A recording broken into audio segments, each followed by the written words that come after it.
to the S.O.A.P.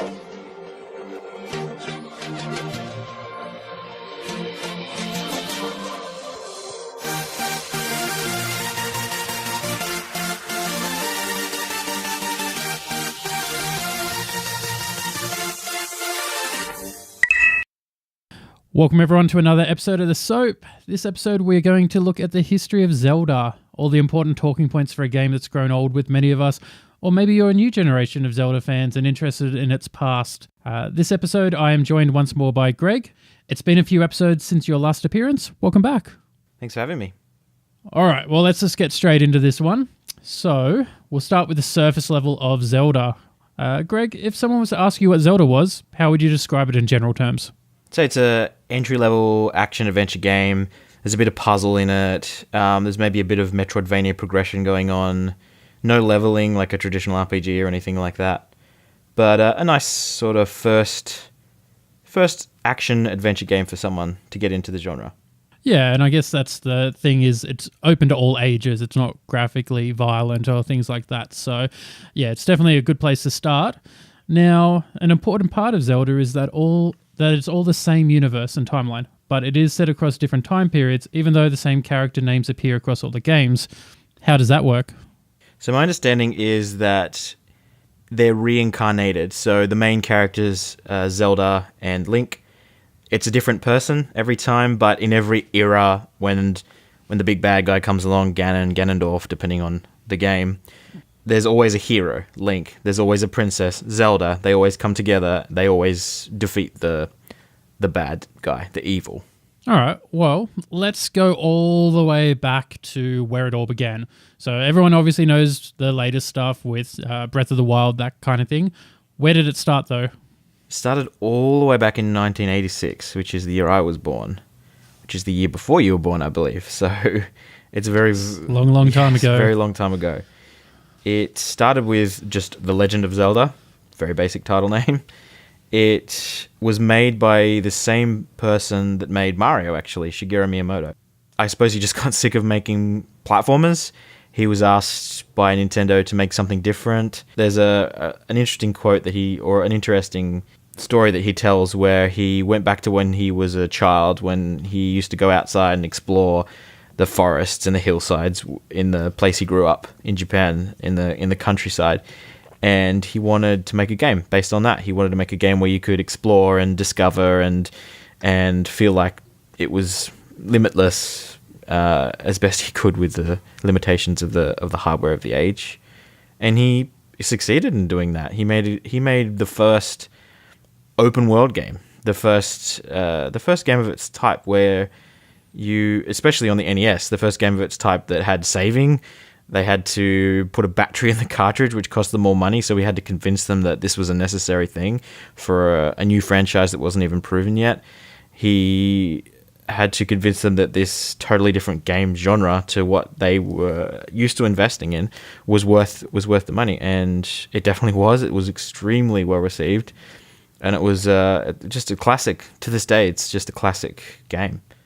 Now, I mentioned before Breath of the Wild. These days, when we think of a big name game, we think of 3D graphics, and how gorgeous that they can look like. What did it look like back then, back in 1986, with a whole different generation of hardware? This is 8-bit generation. This is a long time ago. So, the color palette's limited. You've got there's some blues, some browns, some greens. They did the best they could. It is perfectly fine for what they were able to do for the time. It's not pretty anymore, but it's not about being pretty. It's the gameplay that matters. Gameplay is king, as everyone always says, and definitely the gameplay is solid still. So what kind of gameplay do we expect from the very original Zelda? I know that back then it was all top-down kind of stuff. We don't have third person like we do these days. What do we expect out of the gameplay style for it? So it's an action game, so it's top-down, it's action, you've got a sword, you're swinging the sword to kill things in real time. There's no time-based things like a Final Fantasy game or something like that. It's totally open, you can go anywhere from the start. There's no directions given to you. You can wander wherever you like. You can get lost and get nowhere if you don't know what you're doing, which can be very frustrating. It can be a very frustrating game even today. Well, probably more so today than back then when people had infinite time as children to spend on these things. They succeeded in making a game that lets you explore when most games were a single screen where you would just jump on enemies' heads and things like that. And back then, did we have inventory systems, multiple weapons, that kind of thing? The game did have multiple pieces of gear. You had your sword and you had another slot, I believe, that you could swap out for different weapons. I've played the game. It came out when I was born, so I didn't play it when I was a kid. I've played it recently, so I haven't finished it or anything like that. It's pretty basic. It does have multiple weapons. There is a very rudimentary inventory system, but it's basic. So obviously Zelda 1 was a big risk, high reward kind of situation with it. Nintendo are very known for trying new things and breaking in new ways of playing games and that. With Zelda 2, did we see the same kind of risks? Did they innovate again, or how did they go with the next one? So it came out the year after, so really, really quick turnaround time. It seemed a bit cash grabby because of how much success they had. It's very different from what I understand. I've not personally played it. It's generally considered to be one of the weakest games in the entire franchise. It still has the top-down view elements for the overworld, so between dungeons. But once you enter those dungeons or levels, I think it's more like levels in that game, which doesn't fit with the rest of the games either. It switches to a platformer, basically, a front-on platformer, which was very jarring, I think, for the fans of the first game, and it was fairly universally disliked. Do we think that's to do with the 1 year turnaround? I mean, these days, if we see a 1 year turnaround for a game, it normally rings alarm bells. For DLC or expansions, maybe, but for a brand new game, like 1 year is a very short period of time. Back in 1986, 1987, is that the same? Is 1 year too short? Depends on the genre. I mean, 1 year back then could be fine. They did a lot of palette swaps and reusing of assets with games back then, and that could turn out fine. You know, you could have a sequel that was basically the same with new levels. But I think in this particular instance, instead of doing a palette swap or using the same engine, they decided to go a very different direction with it, and they perhaps should have taken their time and made something a little bit better. So we've had Zelda 1, had Zelda 2. I don't think I've ever heard of a Zelda 3. Did Zelda 3 ever happen, or what did they do? No, I think they learned their lesson from the mistakes they made with Zelda 2, and they actually waited about 5 years and a whole nother console generation before they dipped back into the franchise. They made A Link to the Past on SNES, and that's generally considered to be one of the best games ever made, not just one of the best Zelda games. Same sort of style as the original Zelda, top-down action-adventure game, but vastly improved graphics, beautiful, the 16-bit pixel graphics that still look beautiful today. But the same style of gameplay as the first game, just significantly evolved, significantly more fun, more in-depth, still the same exploration elements, but just a much, much better experience. All right, so after that then, they went, once again, another route. The Game Boy being quite popular at the time, they then switched over to that. What happened there? I believe they were asked to try to miniaturize Zelda, get it on the small screen, because, yeah, as you say, Game Boy was very, very popular at that time. It continued to be popular throughout the entirety of the 90s. So they made an entirely new game, Link's Awakening, on the Game Boy, which is a great game, fantastic game. They did a great job of capturing the same experience, but putting it on the small screen. Not as good a game as A Link to the Past on the SNES, but definitely a fantastic game in the franchise. All right. Well, after that is probably the big point for most people. We have the Nintendo 64 and both Ocarina of Time and Majora's Mask coming out. Now, whenever I hear most people talk about the nostalgia for Zelda, Ocarina of Time is normally that big point. Ocarina of Time was a very successful game. 3D graphics. What's going on there? Did they give up on the top-down style, or did they just find a new innovative way to approach Zelda? So that was in 1998, and that was actually my first Zelda game. That was when 3D was the new hotness, when everyone was going 3D. They tried to figure out how to make a platform game in 3D. They made Super Mario 64, which is a masterpiece to this day. Everything had to be 3D, basically. So they were told, make a Zelda game in 3D, and they came up with Ocarina of Time, and it's also a masterpiece. It's where I don't know why I asked for that for birthday or Christmas or whenever it was that I actually got it, but I did, and I think that's one of the best games I've ever played, and I still have very, very fond memories of that game. I mean, nowadays the 3D is aged. It hasn't aged well, I would say, but for what they were able to achieve in 1998, it's very, very impressive, and they were still able to capture that same exploration and adventure that they did with the more basic games, the 2D games, but bring it into 3D, make it make sense, make it fun, make it entertaining. I guess it proves that Ocarina was probably one of the most popular, the fact that we still see the Ocarina itself sold in physical form of that. And like I said, it's always been the one talked about.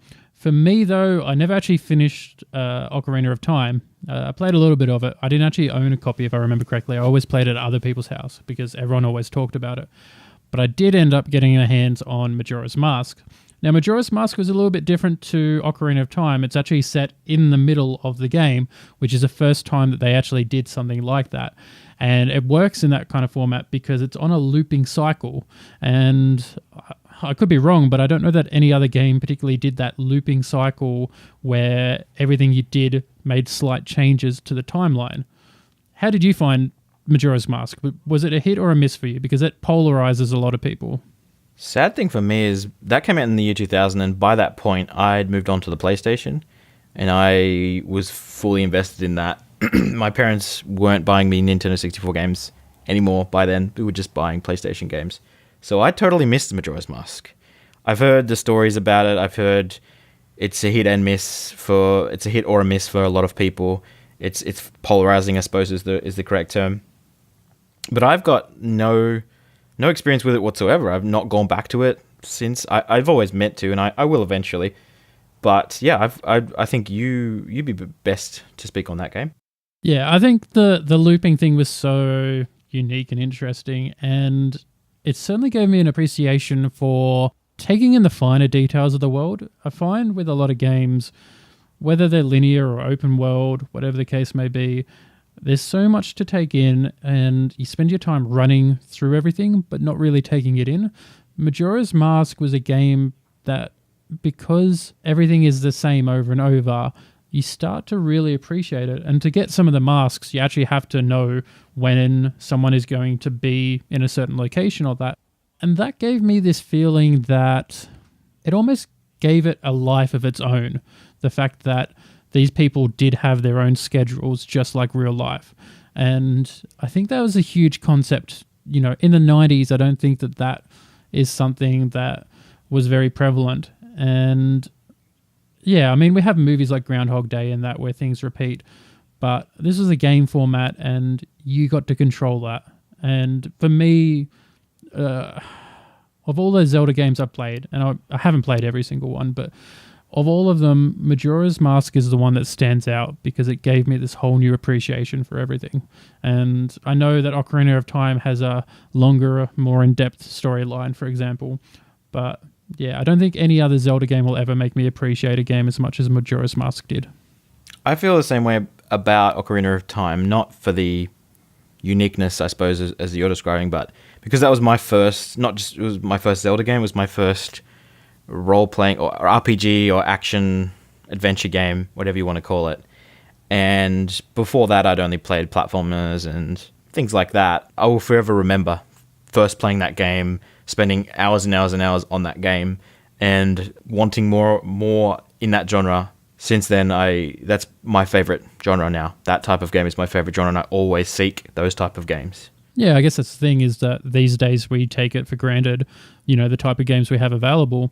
Things like Assassin's Creed and that. Zelda is the very first one that I can think of that had all of that in one game in 3D. You know, we mentioned that the previous Zeldas had it in 2D formats and that. But that was one of the first times that we got to really do that kind of thing. And that's why I think that to this day, people talk about Ocarina of Time still, because it opened up this whole new world for a lot of people. And it's still playable. If you go back and play it today, you know, it's still there. But after that GameCube, I don't know. For me, I was very excited for the GameCube. I followed all the pre-launch stuff, and I was very, very keen. And then they released this box of. For me, it was so unexciting. I don't even know what it was meant to instill in people. And then, obviously, there were quite some good games on there. Zelda is one of them, but I never got that experience to play it. So on the GameCube, I think we had Wind Waker, I believe it was called. Yep, that's right. Wind Waker is one of the games that I actually hear a lot about. I hear people talking it constantly, like, oh, this one was so great. But I remember when it first came out, everyone was like, oh, it doesn't look right, doesn't feel right. So a lot of people were turned away before they even played the game. Did you end up getting a chance to play it, or were you one of the people as well that missed out? So throughout that whole period, as I said before, after Ocarina, I'd moved on to PlayStation, and PlayStation 2 after that, which is about the same era as the GameCube. So I wasn't even looking at Nintendo at that point, which is sad because there are a lot of great games on that console, and every Nintendo console has had great games. So I actually missed entirely that game. I did get to pick it up when they re-released it on Wii U many years later, as one of the 10 people who bought a Wii U in the world. It's a solid game. But you can see when you pick that game up and when you start playing that game, you think this is very strange. This is cell rendered. This is when cell rendering was new. It is also what they call a more of a chibi style, which is the anime style, which looks a bit more babyish, I suppose, is one way to cutesy, for want of a better term, which rubbed a lot of people the wrong way. Nowadays, because it was cell rendered, it actually aged exceptionally well. It still looks great today, especially the high resolution HD remake. Apart from the look of it, it's still a Zelda game. It still has the same elements. It has a few extra elements, as they always throw in with the seafaring stuff, which is great fun. I haven't actually finished it, but I played many, many hours of it. It's a fantastic game. It's just a shame that people didn't give it a chance at the time, or a lot of people didn't give it a chance at the time, because of the strange or unfamiliar art style. Now, you mentioned the HD remake. They've actually done that a couple of times, because Ocarina and Majora's Mask also made it all the way across to the 3DS and that. How do you feel about the remasters or the remakes? Is it a good thing, or do you think that they should have just been left where they were? I think it's great. I think because early 3D games age so poorly, and the gameplay is still solid to this day, they just look poor, or the controls are outdated with the way that it maps to the strange, especially the Nintendo 64 controller, which is garbage. I think most people agree. Remaking it for a new console, updating the graphics, updating the control scheme, but keeping the core gameplay, keeping the story, everything else, I think it's very important. It's very important, especially for those games like Ocarina and Majora that are masterpieces. Well, we jumped a little bit ahead there with the 3DS and that. Across the entire Game Boy lifespan and that, though, there was actually quite a few Zelda games. I remember the Oracle seasons in particular, especially with the fact that you got to ride a kangaroo in one of them. Greg, maybe you want to tell us a little bit more about them. I know you've been playing them a little bit more recently. How did they go? What was unique about them? Sure, yeah. So actually, the same year that Ocarina of Time came out, they released a remake again of Link's Awakening, the original Game Boy game, but it was just a Game Boy Color version, so I suppose remake is a bit generous. Between the year that Ocarina of Time came out and the year that the first DS game came out, they released 11 Zelda games, which is a period of 9 years, 11 games, which is unprecedented in the series. They're vastly different, like you say. There's the 2 games on the Nintendo 64. There's the main game on the GameCube. There's the game that spanned the GameCube and the Wii, which is Twilight Princess. But apart from those, there's all these handheld games, and I think a lot of people missed them. I missed all of them when they first came out. As you say, there was Oracle of Seasons and a direct sequel that came out just after Oracle of Ages, which was a continuation of the same storyline, which they'd never done before. Those games were fantastic. They were based on the Link's Awakening engine, I believe. So they looked very similar, but they were unique stories with unique mechanics. They were both masterpieces. They're both worth playing today. I played Oracle of Ages fairly recently, which is the first in the 2. And that's a fantastic game. I'm going to play Seasons soon when I get a chance. And they also released a game on the Game Boy Advance, Minish Cap, which I did play I think about 2006 or so, I played that game, which was a few years after it came out. And it's a fantastic game. I don't remember it that well, but what I remember was that having not played a Zelda game at that point for 5 or so years, or even longer, I think, 7 years, it was just as I remembered. It was just exactly what you want out of a Zelda game, but they've shoved it into a little console. And because the Game Boy Advance had the same graphics basically as a SNES, it looked great. And it still looks great today. It has that 16-bit sort of pixel art charm and a cool little unique story with a unique mechanic. You could shrink down to a tiny size and you would use that to get to places where you couldn't get when you were full size. A fantastic game, and a lot of people probably never heard of that game, which is such a shame.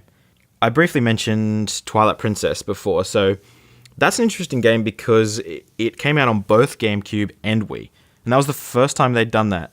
I suppose that takes them so long to make these games that usually by the time they're ready, they're almost ready to release a new console, so they tend to just make the game work on both the consoles. So they did that with Twilight Princess. It came out on GameCube and Wii on the same day, and I bought a Wii on launch. It was my first Nintendo console in 8 years or something like that. And I played that. It was strange. I don't know that game is particularly well loved. I did not finish it. I don't know if it was just a place in my life I was at the time. I was at uni by then. It was a very realistic style, which they'd never done before. I mean, they'd done, especially compared to the previous game, Wind Waker, which was a chibi style. They'd gone full on realistic. These people look like real people.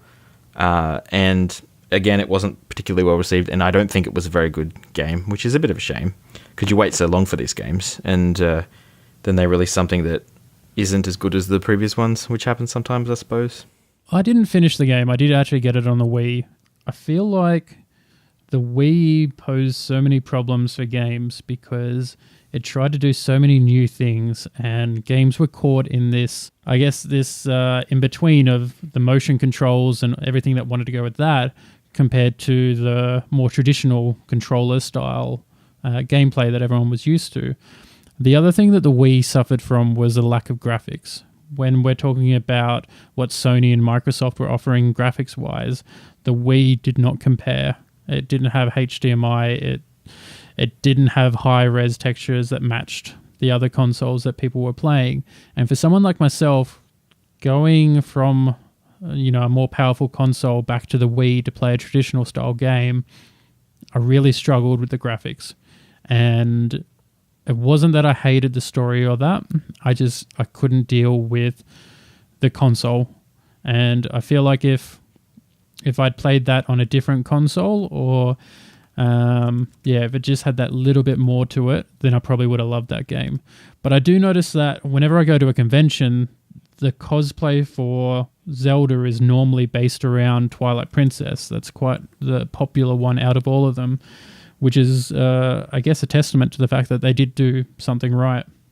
I suppose, yeah, you make a good point. The Xbox 360 was already out by that point. The PlayStation 3 wasn't far behind the Wii once the Wii launched, and the Wii was instantly behind. No HD graphics. I think it was something ridiculous like 480p or something like that when everything else was 720, which shouldn't matter, but it does when every other manufacturer is leagues ahead with graphics.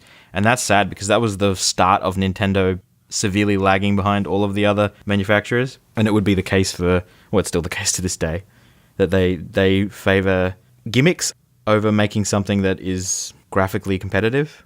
I will say, though, I did play, I think it's called Zelda Archery, something like that. The minigame. Yeah, it was a minigame, but that was one that actually did what the Wii was designed for. And I felt that one actually fit in to the Wii, whereas I felt like Twilight Princess was just... It was what they wanted to do, but it just wasn't working out for them based on the console, not based on the developers or anything like that. Yeah, you can't make a realistic graphic style when you don't have the grunt to back it up. They should have just went with a Wind Waker style, which would have looked fine and probably really, really nice on the Wii. I guess after Twilight Princess, like obviously not finishing the game and being quite unhappy with the Nintendo hardware, I fell off the Zelda bandwagon. I think that was probably the last time I actually played Zelda. So I'm pretty sure I've missed a fair few games between that and Breath of the Wild. What's in between? I don't think you're the only one. There's a period of about 10 years from when Twilight Princess came out to when Breath of the Wild came out, where most of the fan base dropped off, which is sad, but it's true. They dabbled in DS games because DS was their big moneymaker after the Wii, in conjunction with the Wii. That was their big handheld moneymaker. They released Phantom Hourglass and Spirit Tracks, which are based on the same art style as Wind Waker, oddly. I think they did well enough. I never played them. They looked a bit strange because they, like you said with the Twilight Princess, they tried to use the gimmicks of the DS with the stylus and with the microphone even, I think, played into the mechanics of the game. People seem to like those games, but I've not played them. They then released another game on the Wii many years later, 2011, so 5 years later it took them to release that game, called Skyward Sword. I picked that up on launch. I played it for a few hours. It wasn't my cup of tea. I don't know what about it didn't grab me, but I think most people are in the same boat as me. I'm sure it's a fine game. People who have played it all the way through probably really enjoy it, but it didn't have that pull, that magic thing that you got out of that I got out of Ocarina of Time, that you got out of Majora's Mask. It just seemed bland. After that, they did the remakes that we mentioned before on the 3DS. There was the Ocarina of Time remake, which I bought and played all the way through and felt almost the same as I did when I played it for the first time on Nintendo 64. It's a very faithful remake or remaster. They released a Wind Waker HD on Wii U, which I mentioned before, and I also picked that up. Fantastic game. It's basically the same as the Wii one, as the GameCube one, just I think 720p versus whatever the GameCube was, 480p or something.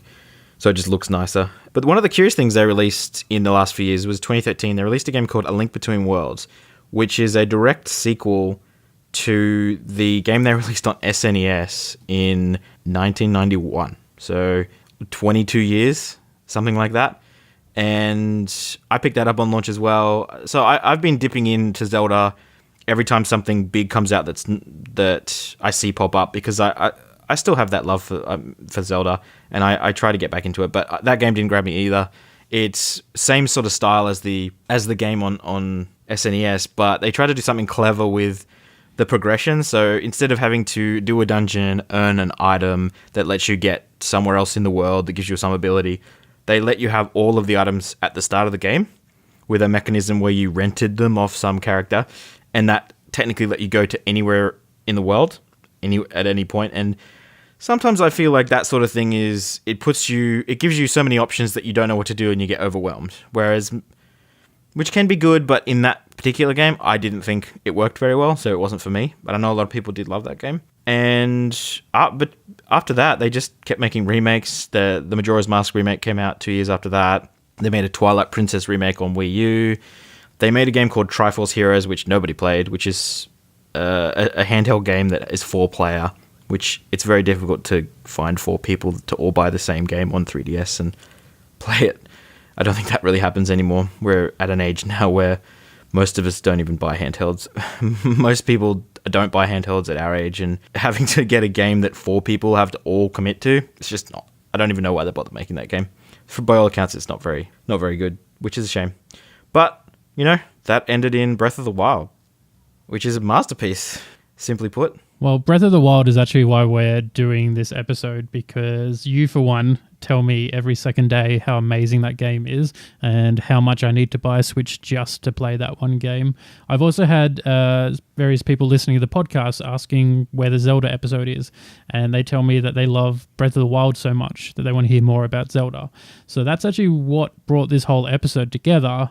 Now, I'm not going to lie, it's handheld and I don't travel, so I still haven't grabbed a Switch. But for a game to be so good that people recommend that you should buy the hardware just to play this one game, tells you about the quality of the game.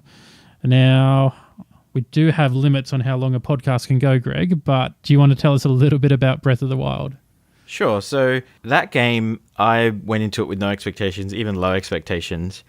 But it made me feel the same way that I felt playing Ocarina of Time for the first time when I was 12 years old.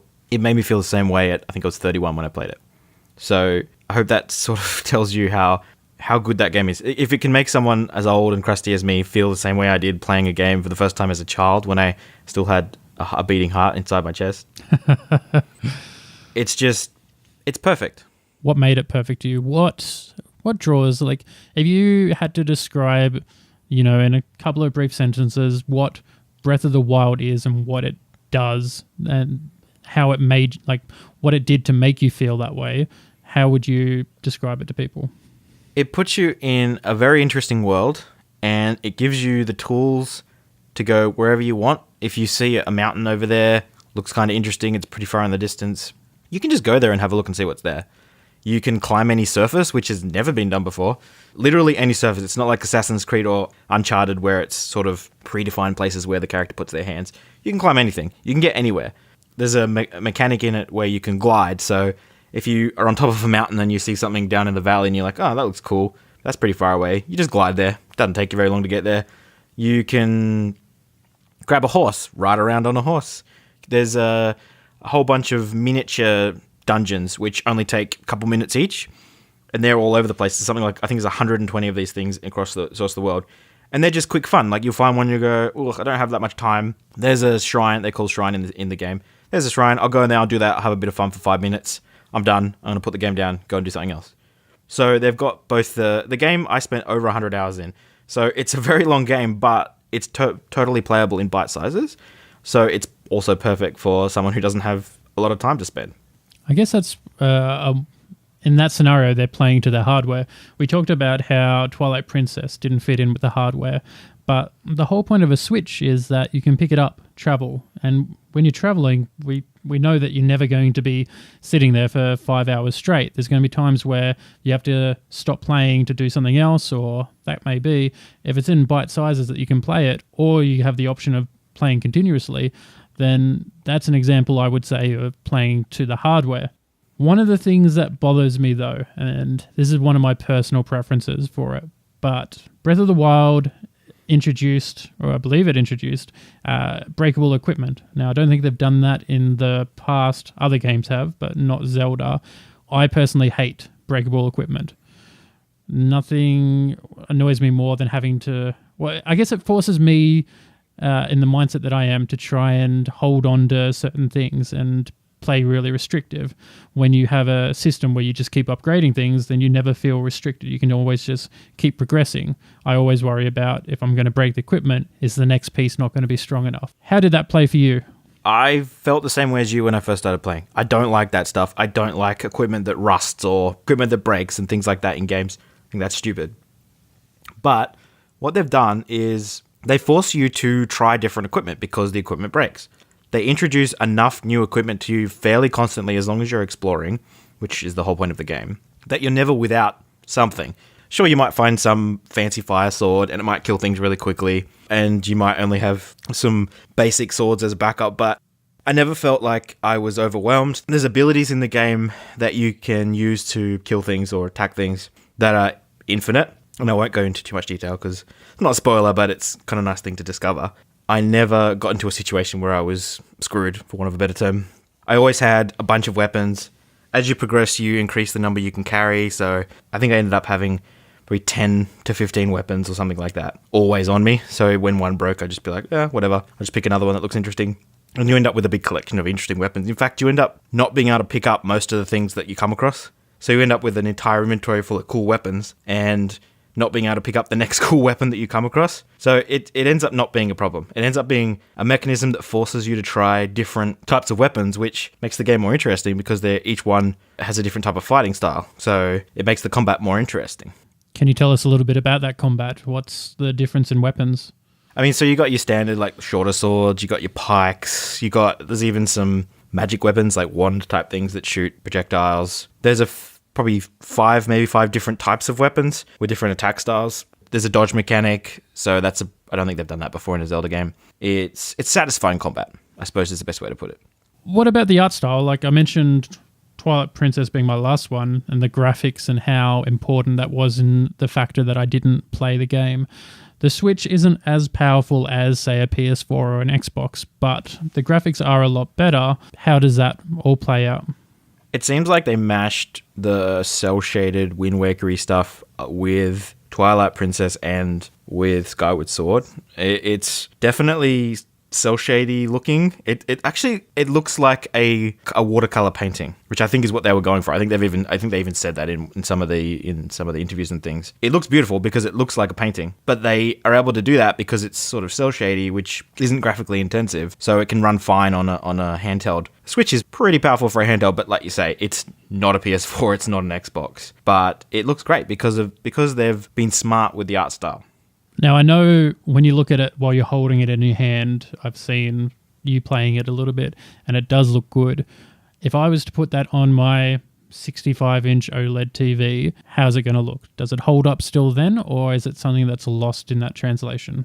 It still looks good. I personally played it almost exclusively handheld because that's just how I prefer to play. But I put it in the TV a few times just to try it out. It looks fine. It because it's that cel-shaded type graphics, it doesn't suffer from aliasing, that sort of thing, the jaggy lines and things like that. You don't really get that issue because it's like a cartoon, basically, the way they've drawn the characters and things. So yeah, it's fine. I would personally recommend playing it in handheld because on a tiny 720p screen, it looks fantastic, but it's obviously not going to look as good on a big TV, but it's perfectly playable.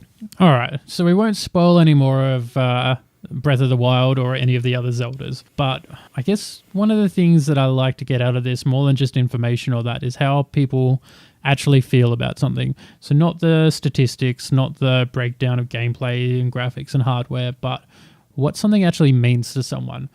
So in this case, we've talked about a long history of Zelda, which is a game that is as old as, if not older, than both of us. What does Zelda mean for you as a person, especially looking back at all the different games, when we played it, when we didn't play it?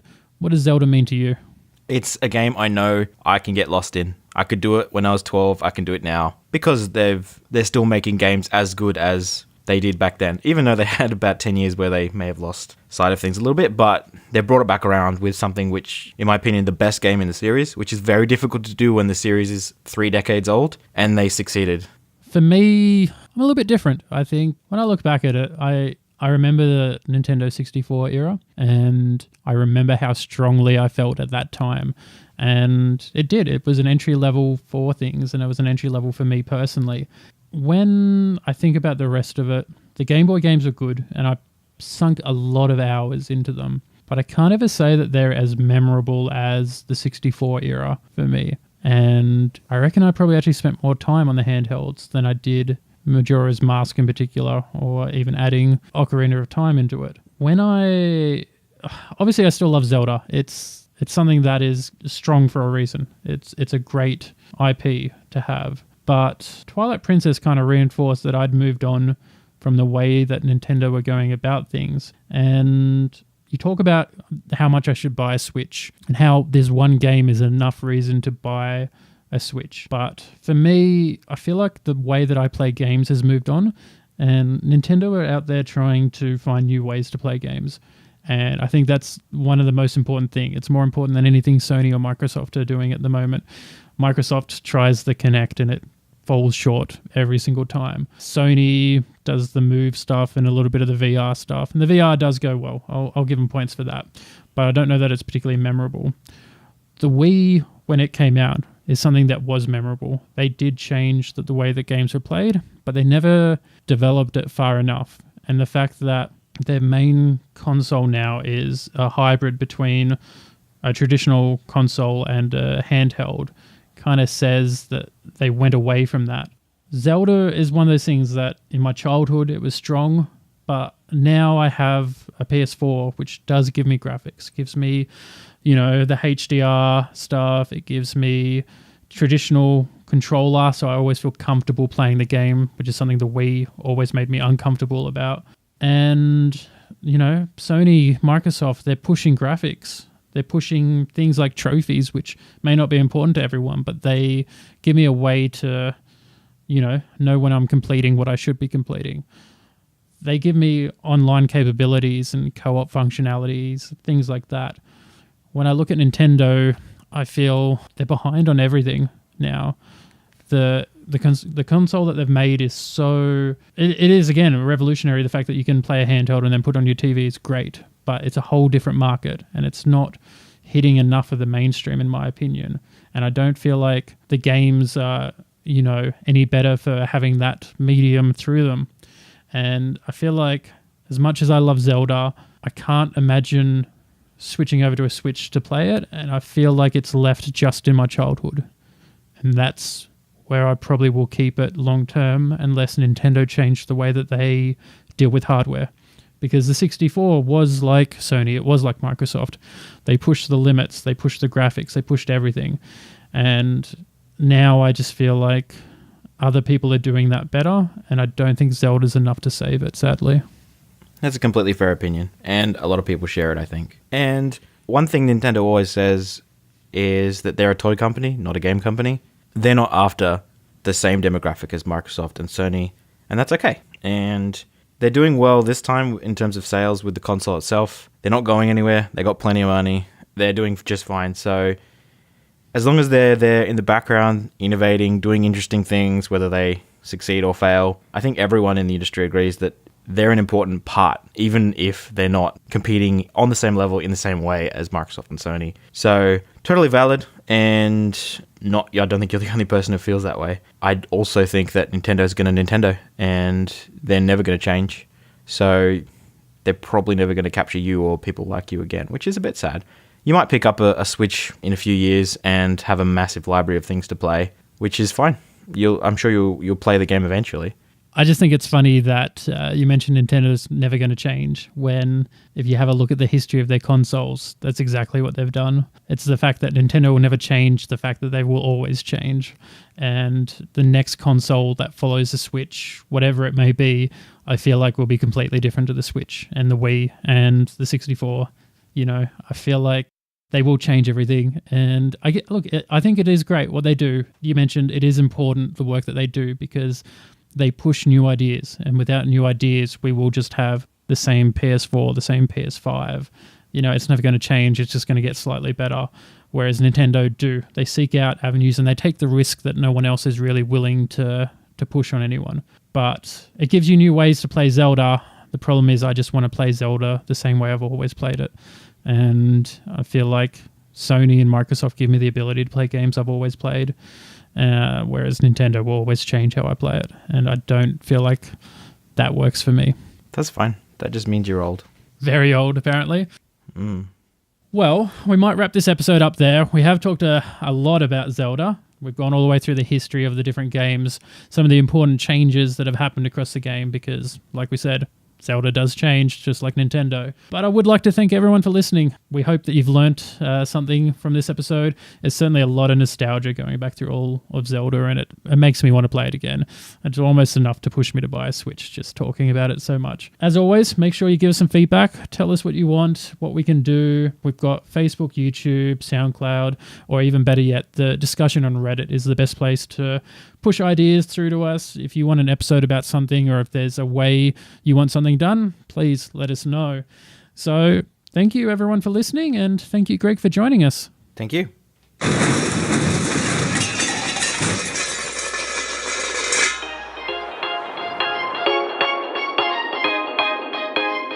You have been listening to the S.O.A.P podcast. Join us again soon for another episode, and don't forget to hit us up on all the social media platforms, because we love hearing from you. That's it, man. Game over, man. It's game over.